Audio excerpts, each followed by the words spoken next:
அனைவருக்கும் வணக்கம். இந்த பதிவில் நாங்கள் பார்க்க போகிறது பரப்பளவு சுற்றளவு எப்படி காண்றதுன்னு சொல்லி அதில் முதல்ல நாங்கள் பார்க்க போகிறது சதுரம். அதுக்கு அடுத்தபடியாக செவ்வகம், முக்கோணம் அப்படின்னு சொல்லி எல்லாத்தையும் நாங்கள் தொடர்ந்து பார்ப்போம். இப்போ முதல்ல சதுரம்னு சொல்லி நாங்கள் பார்க்கும்போது சதுரம்னா 4 பக்கங்களும் சமனாக இருக்கும், 4 கோணங்களும் செங்கோணமாக இருக்கும், மூலை விட்டங்கள் ஒன்றுக்கொன்று சமனாக இருக்கும். அதே நேரத்தில் மூலை விட்டங்கள் சதுரத்தின் பரப்பளவு இரு சமக்கூறிடும். அதாவது இந்த பரப்பளவை 2ஆக பிரிக்கும். இப்போ இதெல்லாம் நாங்கள் சதுரத்தின் பண்புகள்னு சொல்லி நாங்கள் பார்க்கலாம். சரி, இப்போ நாங்கள் சதுரத்தின் பரப்பளவு எப்படி காண்றோன்னு சொல்லி பார்ப்போம். சதுரத்தின் பரப்பளவு காண்றதுன்னு சொன்னால் அதில் ஒரு பக்கத்தின் நீளம் நமக்கு தெரிஞ்சிருக்கணும். இப்போ ஒரு பக்கத்தின் நீளம் நாங்கள் ஏ அப்படின்னு சொல்லி எடுத்துக்கொண்டோம்னு சொன்னால் ஏவை வர்க்கிச்சா சதுரத்தின் பரப்பளவு வரும். அதாவது இந்த பக்கம் ஏன்னு சொன்னால் 4 பக்கமும் சமன் தானே. அப்போ இந்த பக்கமும் ஏவாக இருக்கும், இந்த பக்கமும் ஏவாக இருக்கும். இந்த ஏவும் ஏவையும் பெருக்குனா சதுரத்தின் பரப்பளவு வரும். அவ்வளோதான் மேட்டர். புரிஞ்சா? இப்போ பார்ப்போம். சதுரத்தின் பரப்பளவு நாங்கள் இப்படி போட்டுக்கலாம். பரப்பு ஏவை பெருக்கிறோம் ஏவால். பெருக்குனா இதுக்கு விட என்னது? ஏ வர்க்கம். அதாவது ஒரு பக்கத்தின் நீளத்தை வர்க்கிச்சம் சொன்னால் சதுரத்தின் பரப்பளவு. அப்போ ஏ சமன் ஏ வர்க்கம். இப்போ நான் கணக்கு செய்கிறேன்னு சொன்னால் இப்போ ஒரு சதுரம் ஒன்று இருக்குபடி இதில் ஒரு பக்கத்தின் நீளம் 8 சென்டிமீட்டர் அப்படின்னு வச்சுக்கொள்வோமே. இப்போ இந்த சதுரத்தின் பரப்பளவு யாது அப்படின்னு கேட்டால் இப்போ நாங்கள் இந்த வாய்ப்பாடை போடுவோம் சூத்திரத்தை. ஏ சமன் ஏ வர்க்கம். அப்போ ஏ எவ்வளோ? 8 சென்டிமீட்டர். அப்போ 8 வர்க்கம்னு வரும். ஆகவே 8 வர்க்கம்னா 64. 8 பெருக்குனா 64. புரிஞ்சா? அப்போ இதுக்கு சென்டிமீட்டர் வர்க்கம் சொல்லி வரும். ஏன்னு கேட்டால் இந்த 8ஐயும் இங்கனுக்குள்ளே 8ஐயும் பெருக்கிறோம். அப்போ இதுக்கு ஒரு சென்டிமீட்டர், இங்கிட்ட ஒரு சென்டிமீட்டர், 2 சென்டிமீட்டரையும் பெருக்குனா சென்டிமீட்டர் வர்க்கம்னு சொல்லி வரும். சரிதானே? அடுத்து நாங்கள் பார்ப்போம் இந்த சதுரத்துக்கு சுற்றளவு எப்படி காண்றோன்னு சொல்லி. சுற்றளவுன்னு சொல்லும்போது இந்த ஒரு பக்கம் இருக்குது, இந்த ஒரு பக்கம் இருக்குது, இந்த ஒரு பக்கம், இந்த 4 பக்கத்தையும் கூட்டினா அதுதான் இந்த சதுரத்தின் சுற்றளவு. அப்போ சதுரத்தின் சுற்றளவு காண்றோன்னு சொன்னால் என்னது? சதுரத்தின் சுற்றளவு சமன் ஏவோட இன்னொரு ஏவோட இன்னொரு ஏவோட இன்னொரு ஏவை கூட்டுறோம். 4 ஏவையும் கூட்டுறோம். 1 ஏ 2 ஏ 3 ஏ 4 ஏ. அப்போ கூட்டினா என்னது?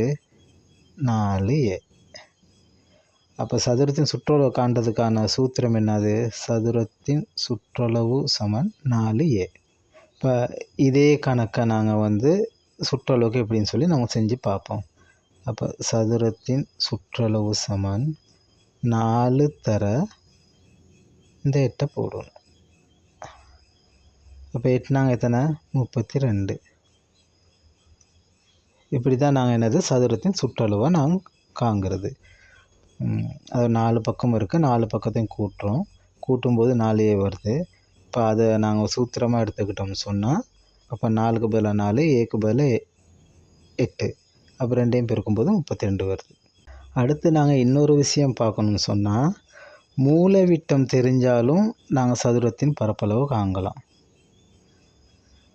ஒரு பக்கத்தின் நீளம் தெரிஞ்சாலும் நாங்கள் சதுரத்தின் பரப்பளவு காணலாம். ஏ சமன் ஏ வர்க்கம் போகும். அதே நேரத்தில் மூலை விட்டம் தெரிஞ்சாலும், அதாவது மூலை விட்டங்கிறது இந்த பகுதி, மூலை விட்டம் நமக்கு தெரிஞ்சாலும் சதுரத்தின் பரப்பளவு காணலாம். அப்போ மூலை விட்டத்தை வச்சு நாங்கள் எப்படி சதுரத்தின் பரப்பளவு காண்றோன்னு சொன்னால் நாங்கள் பைதகாரசு தேற்றத்தை பயன்படுத்தி அந்த சூத்திரத்தை நம்ம உருவாக்கலாம். அது எப்படின்னு சொல்லி பார்ப்போம். இதை ஒரு செங்கோண முக்கோணின்னு சொல்லி எடுத்துக்கொள்வோம். அப்போ இந்த மூலை விட்டத்துக்கு ஒரு பேர் ஒன்று கொடுப்போம். இந்த மூலை விட்டத்துக்கு நாங்கள் டின்னு சொல்லி கொடுக்குறோம். சரியா? இப்போ இந்த ஏ தெரிஞ்சால் நாங்கள் பரப்பளவு காண்றோம், அது தெரியும் நமக்கு. இந்த டி தெரிஞ்சால் எப்படி பரப்பளவு காண்ற சொல்லி நாங்கள் பார்ப்போம். இப்போ நமக்கு டி தெரிஞ்சுன்னு சொன்னால் இதுவும் பைதகாசு தேற்றத்தை பயன்படுத்தி ஒரு பக்கத்தின் நீளத்தை காணலாம். ஒரு பக்கத்து நீளம்னா 4 பக்கமும் சமன் தானே. அப்போ அந்த ஒரு பக்கத்து நீளத்தை கண்டா அதை வச்சு நாங்கள் பரப்பளவு காணலாம். உங்களுக்கு புரியுதா? பைதகாசு தேற்றத்தை பயன்படுத்தி, அதாவது செம்பக்கத்துலேருந்து ஒரு பக்கத்தை கழிச்சா மறுபக்கம் வரும். அந்த தேற்றத்தை பயன்படுத்தி நாங்கள் ஏயை காணலாம். டி தெரிஞ்சா ஏயை காணலாம். நமக்கு ஏ தெரிஞ்சுன்னு சொன்னால் அதை வச்சு ஏயும் பெருக்கி நான் பரப்பளவை கண்டுபிடிக்கலாம். அப்போ அது எப்படி காண்றோன்னு சொல்லி அதுக்கு ஒரு நான் சூத்திரத்தை நாங்கள் எப்படி எடுக்கிறோன்னு சொல்லி பார்ப்போம். டி வர்க்கம் சமன் ஏ வர்க்கத்தோட கூட்டுறோம் இன்னொரு ஏ வர்க்கத்தை. அதாவது அயற்பக்கம் ரெண்டத்தையும் கூட்டினா செம்பக்கத்தின் வர்க்கம் வரும். சரிதானே? அயற்பக்கத்தின் வர்க்கங்களை கூட்டினா செம்பக்கத்தின் வர்க்கம் வரும். இப்போ நாங்கள் என்ன செய்யலாம்? டி வர்க்கம் சமன் இதுக்கு ஏ வர்க்கம் கூட்டினா 2a வர்க்கம். அடுத்து டி வர்க்கம் இந்த 2 இங்கிட்டு கொண்டு வந்தால் பிரிப்படும். 2 ஏவோட பெருக்கப்படுது, பிரிப்படும். சமன் ஏ வர்க்கம். ஆகவே ஏ சமன் என்னவாக இருக்கும்? இந்த வர்க்கம் இங்கிட்டு கொண்டு வந்தால் வர்க்கம் மூலம் ஆகும். அதாவது டிக்கும் வர்க்கம், அடுத்து வர்க்கம் மூலம், 2க்கும் வர்க்கம் மூலம் வரும். அப்போ ஏங்கிற விட நமக்கு கிடச்சிருச்சு. அதாவது எழுவாய் மாற்றுவது மூலம் ஏங்கிற ஒரு பக்கத்தின் நீளம் நமக்கு கிடச்சிருச்சு.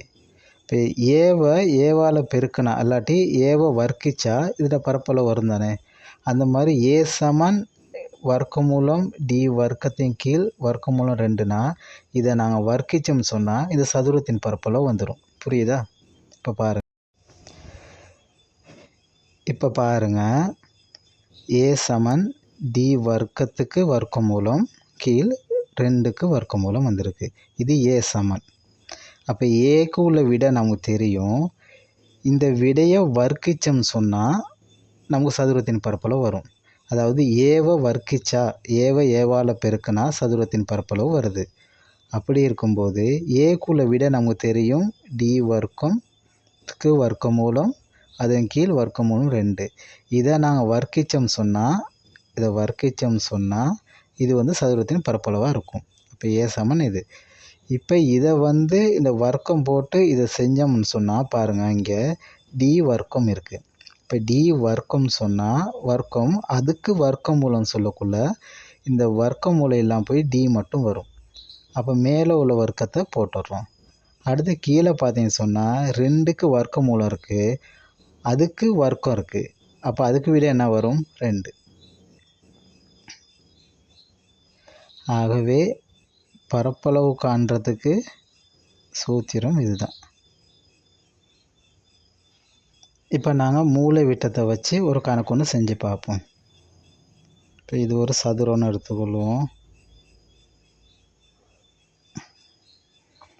இதில் மூலை விட்டம் வந்து ஒரு 10 சென்டிமீட்டர்னு வச்சுக்கோமே, 10 சென்டிமீட்டர். இப்போ இந்த சதுரத்தின் பரப்பளவு யாது அப்படின்னா இப்போ இந்த வாய்ப்பாடு ஏ சமன் டி வர்க்கத்தின் கீழ் 2. அவை ஏ சமன் டி வந்து எத்தனை? 10. 10 வர்க்கத்தின் கீழ் 2. இது சமன் என்னது? 10 வர்க்கம் 100 அதன் கீழ் 2. இப்போ சுருக்கணும்னா 50 சென்டிமீட்டர் வர்க்கம். இப்போ உங்களுக்கு புரிஞ்சா மூலை விட்டம் கொடுத்தா எப்படி நாங்கள் சதுரத்தின் பரப்பளவு காணலான்ட்டுன்னு. அது என்ன விஷயம்னு கேட்டால், மூலை விட்டம் தெரிஞ்சால் பைதகாசு தேற்றத்தை பயன்படுத்தி ஒரு பக்கத்தின் நீளத்தை காணலாம்.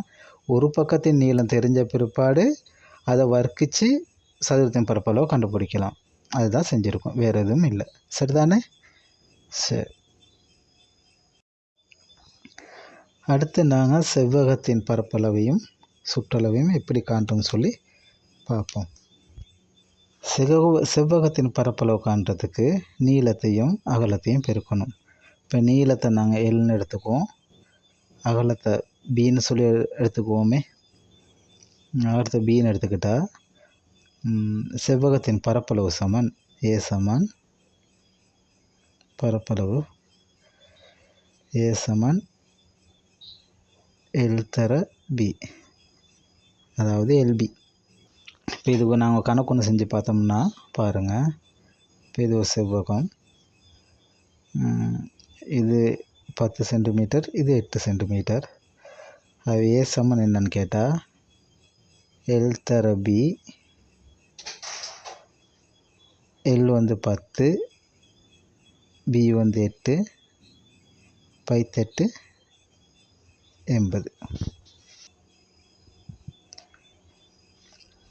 இப்போ சுற்றளவு காண்றது எப்படின்னு சொல்லி பார்ப்போம். சுற்றளவு வந்து என்னது, எனக்கு எல் இருக்குது, பி இருக்குது, எனக்கு ஒரு எல் இருக்கும், எனக்கு ஒரு பி இருக்கும்.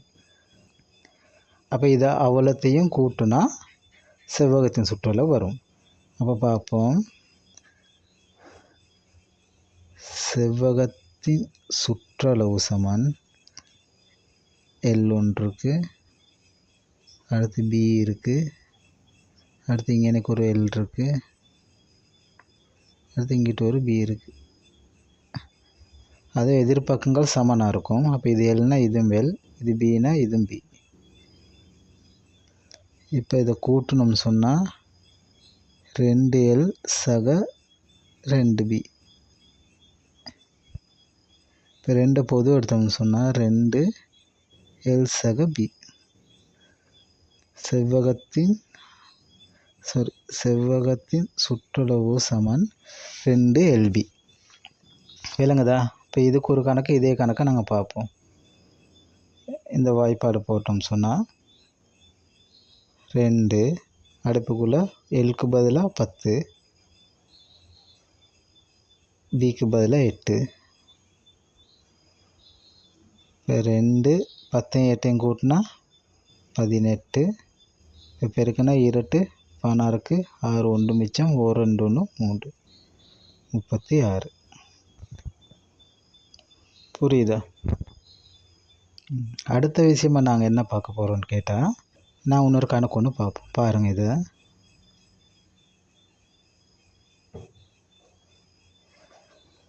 இதே கணக்கை நான் போடுறேன். இதில் நீளம் 10 சென்டிமீட்டர், இதில் பரப்பளவு எத்தனை வந்துச்சு 80. அதை உள்ளுக்கு போடுறேன்னே 80 சென்டிமீட்டர் வர்க்கம். இப்போ நமக்கு அகலத்தை காங்கணும். அகலத்தை எப்படி காண்றது? இப்போ இதே வாய்ப்பாடை பயன்படுத்தி நாங்கள் காங்கலாம். இப்போ பாருங்கள், ஏ சமன் எல் தர பி, சரிதானே? இப்போ ஏக்கு பதிலாக என்னது 80 சென்டிமீட்டர் வர்க்கம், எல்க்கு பதிலாக 10, எனக்கு பி. பி சமன் என்னது 80. இந்த 10 இங்கிட்டு வந்தால் பெருக்கப்படுது, இங்கிட்டு வந்தால் பிரிப்படும். 10. இப்போ சுருக்குனா 0 வெட்டி விட்டுறலாம். அப்போ 8 சென்டிமீட்டர். இந்த சூத்திரத்தில் பாருங்கள், தெரியாத கணியங்கள் ஏ இருக்குது, எல் இருக்குது, பி இருக்குது. இந்த தெரியாத கணியங்கள் 3லையும் ஏதாவது 2 தெரிஞ்சால் ஒன்றும் கண்டுபிடிச்சிடலாம். நாங்கள் தெரியாது. இப்போ இதில் பார்த்தீங்கன்னு சொன்னால் எல்லும் தெரியும், பியும் தெரியும், ஏ தெரியாது. அப்போ ஏ வந்து காண்றதுக்கு எல்லையும் பியும் பெருக்கி ஏவை காண்றோம், அதாவது பரப்பளவு காண்கிறோம். இங்கே பார்க்கும்பொழுது நமக்கு ஏ தெரியும், அது மாதிரி எல்லும் தெரியும், பி தெரியாது. அப்போ அதை வச்சு நாங்கள் இந்த 2க்கும் பிரதியிட்டு பிக்கு என்ன விடுன்னு சொல்லி நாங்கள் எடுக்கலாம். இப்போ நாங்கள் இப்படி ஒரு கணக்கு இருக்குது. இந்த கணக்கை எப்படி செய்கிறேன்னு சொல்லி பார்ப்போம்.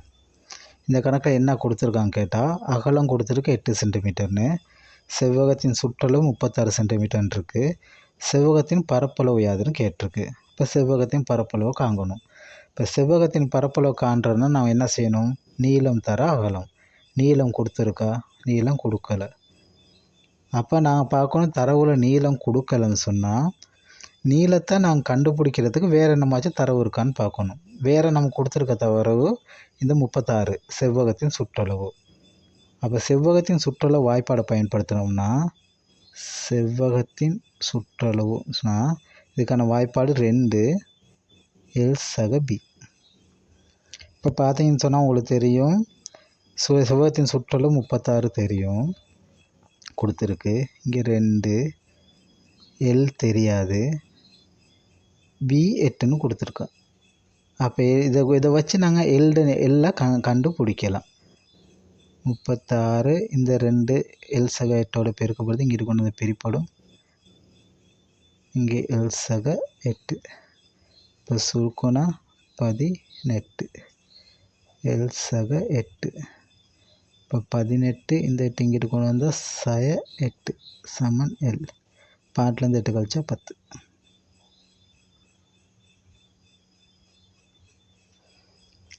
இப்போ எல்ட பெருமானம் நமக்கு தெரியும் 10ன்ட்டுன்னு. இப்போ இதை வச்சு நாங்கள் செவ்வகத்தின் பரப்பளவு காணலாம். அப்போ செவ்வகத்தின் பரப்பு சமன் என்னது? எல் தர பி. இப்போ எல் எவ்வளோ? 10. பி எவ்வளோ? 8.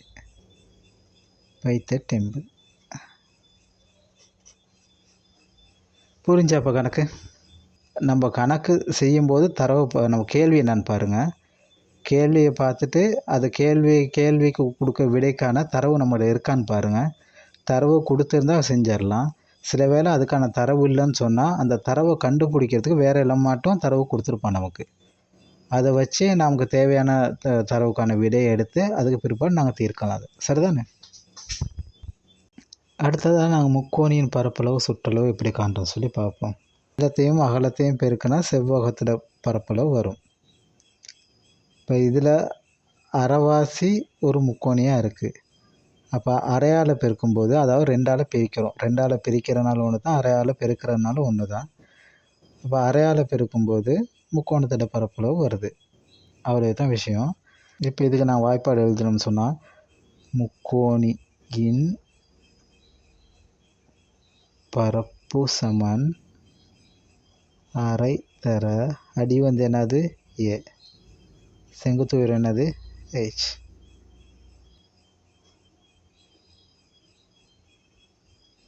இது ஒரு 10, இது ஒரு 8. இப்போ இந்த முக்கோண பரப்பளவு என்னன்னு கேட்டால், முக்கோணியின் பரப்பு சமன் அரை தர ஏஹெச். அரை தர அடி வந்து எத்தனை? 10. ஹெச் வந்து எத்தனை? செங்குத்து உயரம் வந்து என்னது? 8.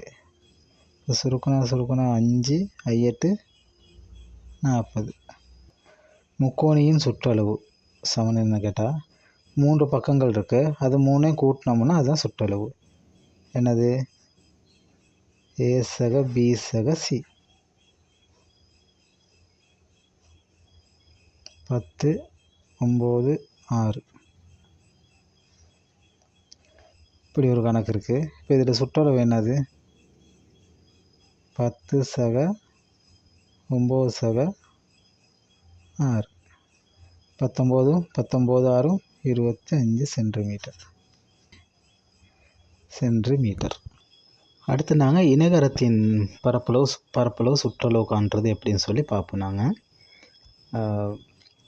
இதில் பார்த்தீங்கன்னு சொன்னால், இப்போ முக்கோணியின் பரப்பளவு தெரியும் தானே, அதை வச்சு நாங்கள் இணைகரத்தின் பரப்பளவு கண்டுபிடிக்கலாம்.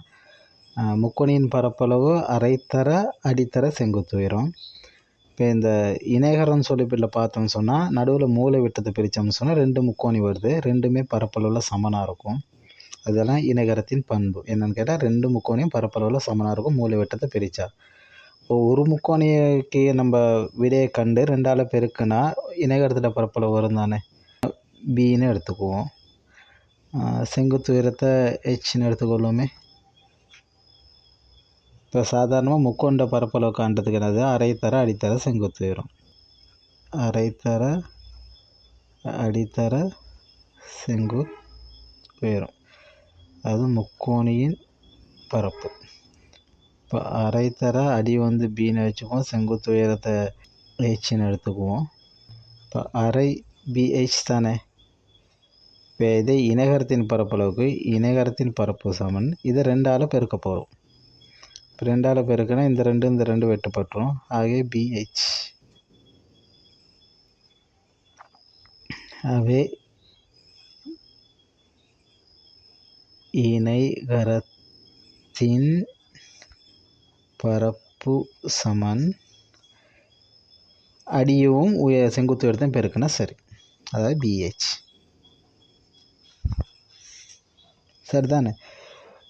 இதில் ஒரு கணக்கு ஒன்று பார்ப்போம் நாங்கள். சாதாரணமாக இது வந்து ஒரு 12 சென்டிமீட்டர், செங்குத்து உயரம் 7 சென்டிமீட்டர். அப்போ இதில் பரப்பு கேட்டிருக்குன்னா அப்போ நம்ம என்ன செய்வோம், BHங்கிற சூத்திரத்தை போட்டு அடி வந்து எவ்வளோ 12, உயரம் வந்து எவ்வளோ 7, ரெண்டையும் பெருக்கும். 7 2 14 4 1 மிச்சம் 1 7 1 8 சென்டிமீட்டர் வர்க்கம். மொத்தம் 3 தெரியாத கணியங்கள் இருக்குது. இதில் வந்து 2 தெரியாத கணியத்தை தரவாக்க நமக்கு கிடைச்சுன்னு சொன்னால் ஒன்று நாங்கள் பிரதியிட்டு காணலாம். சுற்றளவு ஒன்றுமில்லை. சுற்றளவு என்னென்னு கேட்டால் இது 4 பக்கங்கள் நீளங்களை கூட்டினா அதுதான் சுற்றளவு. அடுத்து நாங்கள் சரிவகத்தின் பரப்பளவும் சுற்றளவும் எப்படின்னு சொல்லி பார்ப்போம். சரிவகத்தின் பரப்பு சமன், அதாவது இது B பக்கம்னு போட்டிருக்கேன். சரி, இது A பக்கம்னு போடுவோமே. இப்போ B பக்கத்தையும்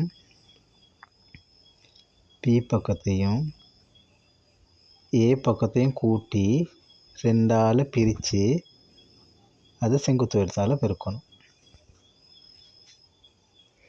பாருங்கள், உங்களுக்கு நான் காட்டுறேன். இது ஒரு சரிவகம்.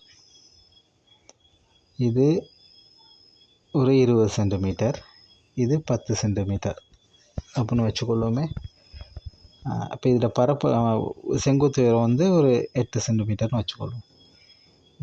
இப்போ இதில் பரப்பளவு காண்றதுக்கு நாங்கள் என்ன செய்யணும்னு கேட்டால் A சமன் 20ஐயும் 10ஐயும் கூட்டி 2ஆல் பிரித்து அதை 8ஆல் பெருக்கணும். இப்போ 20 10 எத்தனை 30, கீழே 2 தர 8, இதை சுருக்கணும் எத்தனை 15 தர 8, பெருக்குன்னா 5 40 சேர் மிச்ச நாள் 1 8 8 4 12 120 சென்டிமீட்டர் வர்க்கம். சரிதானே? அதாவது இப்போ நாங்கள் 20 8ஆல் பெருக்கணும்னு சொன்னால் அது வந்து செவ்வகத்தின் பரப்பளவாக ஆயிரும். புரியுதா உங்களுக்கு? அதாவது இந்த அளவுக்கு மேலேயும் இருக்குன்னு அர்த்தம். அப்போ 20க்கும் 8க்கும் நாங்கள் பரப்பளவு காணக்குள்ள வந்து அது செவ்வகத்தின் பரப்பளவாக மாறிடும். என்னன்னு கேட்டால் இதில் 20னா மேலே வந்து அதுக்கு குறைவான நீளத்தோடைய பக்கமாக இருக்குது. ஆகவே இது ரெண்டையும் சமப்படுத்துறதுக்காகத்தான் இது ரெண்டையும் கூட்டி 2ஆல் பிரிச்சிருக்கோம். அப்படி பார்க்கக்குள்ள 15 வருது. ரெண்டையும் கூட்டி அதை ரெண்டையும் கூட்டினா 20 10 கூட்டினா 30, 2ஆக பிரித்தா 15. 15க்குள்ளே என்னென்னு கேட்டால் இந்த 20லேருந்து 5 குறையுது, 10லேருந்து 5 கூடுது, அப்போ 15. அப்படி பார்க்கக்குள்ள மறைமுகம் பார்த்தா இது ஒரு செவ்வகமாக அமையும். அதாவது இப்படியே எடுத்துக்குவோம். இந்த துண்டை எடுத்து பார்த்தேன். இந்த துண்டையும் வெட்டி மேலே ஒட்டினோம்னா இப்படி வந்துடும். இதை வெட்டி அப்படியே மேலே ஒட்டினா இப்படி வந்துடும். அதாவது 15 சென்டிமீட்டர் அடியவும் 8 சென்டிமீட்டர் செங்குத்து உயரத்தை கொண்ட ஒரு செவ்வகம்னு எடுத்துக்கலாம். அதாவது நீளம் 15ம் அகலம் 8 சென்டிமீட்டர் கொண்ட ஒரு செவ்வகம்னு எடுத்துக்கலாம். அந்த முறையில் தான் இந்த கணக்கு அந்த சூத்திரம் அமைக்கப்பட்டிருக்கு. அதாவது ரெண்டும் வெவ்வேறான நீளங்கள்னால ரெண்டையும் கூட்டி 2ஆல் பிரிச்சிருக்கோம். அதை மறைமுகம் பார்த்தோம்னா நமக்கு விளங்கும். அது செவ்வக அமைப்புக்கு மாதிரி மாற்றி நாங்கள் பரப்பளவு காண்றோங்கிறது விளங்கும். சரிதானே? இப்போ இதில் எப்படித்தான் B இருக்குது, ப்ளஸ் A இருக்குது, 2 இருக்குது, H இருக்குது. இப்போ BAH சதுரத்தின் பரப்பளவு இது 4மே தெரியாத கணியங்கள். 3 தெரிஞ்சுன்னு சொன்னால் ஒன்று நான் கண்டுபிடிச்சிடலாம். அப்படி ஒரு இதே கணக்கை நாங்கள் பார்ப்போமா? செஞ்சு பார்த்துருவோம்.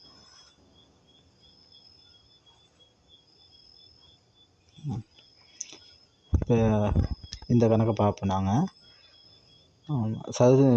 சரிவகத்தின் பரப்பளவு எவ்வளோ வருது? 120. இப்போ 120 போட்டுக்குவோம். சமன் இல்லை எதை காணுவோம்? எச்சை காணுவோமா? சரி. அப்போ B வந்து எத்தனை கொடுத்துருக்கு? 20. A வந்து எத்தனை கொடுத்துருக்கு? 10, கீழே 2 தர H. அப்போ 120, 10 20 30 கீழ் 2 தர H. 120 இது ரெண்டும் சுருக்குனா 15 H. அவை 120 15 Hோட பெருக்கு போது இங்கிட்டு கொண்டு வந்து பிரிப்படும் 15 H. இப்போ சுருக்கணும்னா 3ஆல் சுருக்குனா 5, இதை 3ஆல் சுருக்குனா 40, இப்போ 5 சுழற்சி ஒரு முறை 40 சுழற்சி 8 முறை. இப்போ 8 h = 8 வருது. இதில் பார்த்தீங்கன்னா h8 வருது. புரியுது தானே? அப்போ கணக்கில் என்ன தரவு இருக்கோ அதுக்கேற்ற மாதிரி நம்ம கணக்கு செய்யலாம். இந்த நாட்பக்களுக்கு எப்படி பரப்பளவு காண்றோம் சொல்லி பார்ப்போம். நாட்பக்கள்னு சொல்லக்குள்ள வந்து சதுரமும் நாட்பக்கள் தான். சாய் சதுரம் நாட்பக்கள், அதே மாதிரி இணைகரம் நாட்பக்கள், சரிவகம் நாட்பக்கள். இப்போ நாங்கள் பார்த்து முக்கோணம் தவிர மற்றது எல்லாமே நாட்பக்கள் தான். ஆனால் எல்லாத்துக்கும் ஒரு சில பண்புகளோடு இருக்கனால அதுக்கு ஒரு பேர் இணைகரம், சரிவகம் அப்படின்னு சொல்லி பேர் வச்சுக்கிறோம். ஆனால் எந்தவித பண்பு இல்லாமல் 4 பக்கங்கள் இருக்கனால ஒரு உருவம், அதாவது தலை உருவம், அது வந்து ஒரு நாட்பக்கம்னு சொல்லும்போது இதோட பரப்பளவை நாங்கள் எப்படி பார்க்குறது அப்படின்னு சொல்லி இப்போ நாங்கள் பார்ப்போம். இப்போ ஒரு நாட்பக்களோட பரப்பளவு காண்றோம்னு சொன்னால் இது 2ஆக பிரித்து கொள்ளணும். 2க்கும் தனித்தனியான செங்குத்து வரைஞ்சி கொள்ளணும். செங்குத்தை வச்சு தான் நாங்கள் கணக்கு செய்யலாம். அப்படின்னு வச்சுக்கோமே.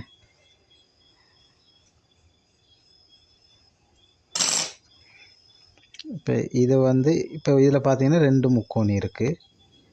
இப்போ இந்த முக்கோணிக்கு அடி இது வந்து பின்னு வச்சுக்கொள்ளுமே. இது பி. இப்போ இதுக்கு செங்குத்து உயரம் இது ஹெச். இப்போ இதுவும் ஹெச். இப்போ இதை h1ன்னு வச்சுக்குவோம், இதை h2ன்னு வச்சுக்குவோம். இப்போ 2 முக்கோண பரப்பளவும் கண்டோம்னா சரி. இப்போ பாருங்கள், நாட்பக்களின் பரப்பளவு சமன் இந்த முக்கோணிக்கு பரப்பளவு காண்போம் வச்சுக்கோமே. அரை தர அடி வந்து பி, செங்குத்து உயரம் h1. அதோட கூட்டணும். அப்போ இந்த முக்கோணியிட வந்துடும். அடுத்து இந்த முக்கோணியிட காண்றதுக்கு அரை தர அடி வந்து பி, செங்குத்து உயரம் என்னது h2. இப்போ இந்த பக்கம் உள்ள செஞ்சு பார்ப்போமே. அரை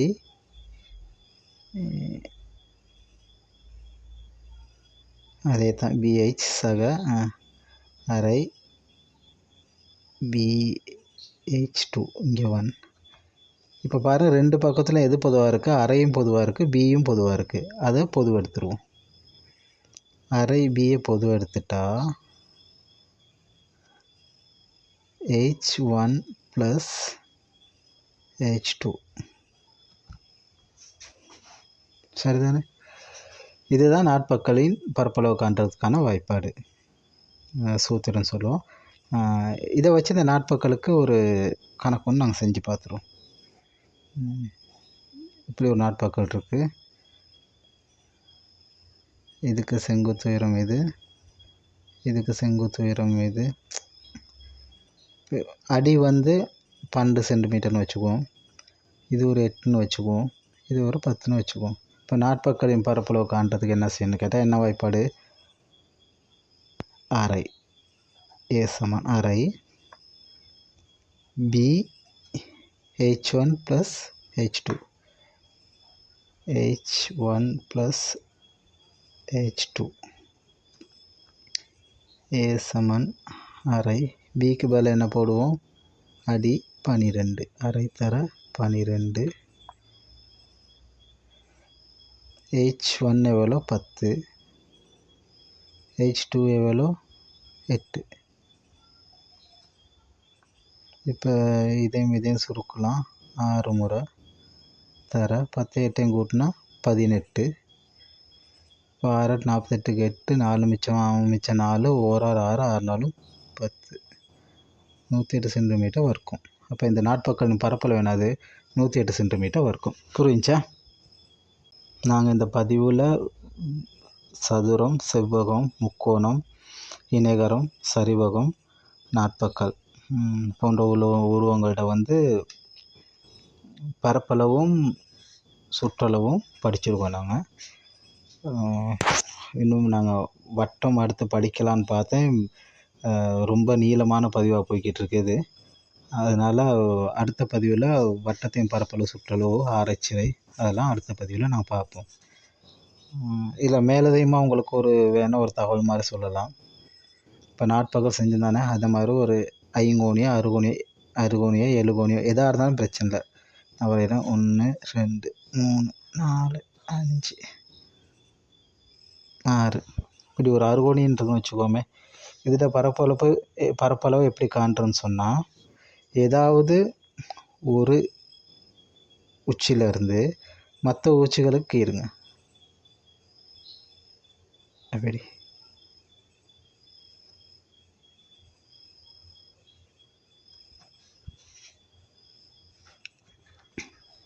இப்போ நாங்கள் இந்த உச்சியிலேருந்து இதுக்கு ஒரு செங்குத்து வரையலாம். இப்போ இந்த உச்சியிலேருந்து இப்படி ஒரு செங்குத்து வரையலாம். அதே மாதிரி இந்த உச்சியிலேருந்து இப்படி ஒரு செங்குத்து வரையலாம்.